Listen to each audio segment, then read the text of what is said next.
Welcome to the Windows Computer and Technology channel, and I will ask the viewers of this channel if you've had any problems with the latest update on Windows 11.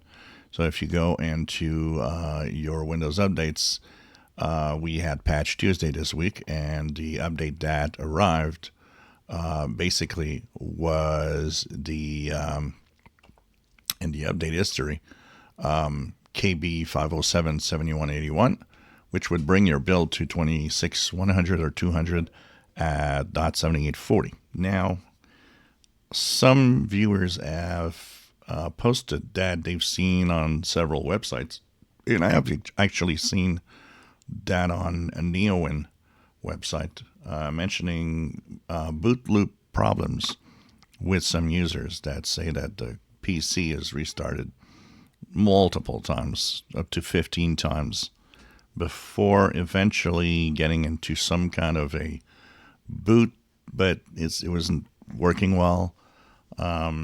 So there's also another one that I've noticed, that I've read somewhere, that says that a DHCP problem. So that means on your network you connect, but you don't see internet.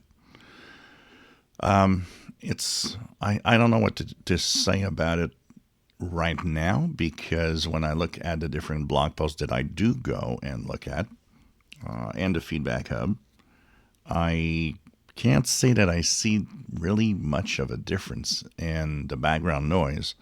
So, well, maybe it takes a little more time for it to complete, but I would like to ask if any of you out there have had one of those two problems, either boot loop, PCs restarting all the time, or DHCP problems, which means that you're connecting to a network, connecting to the internet, but your computer says you're not connected to the internet.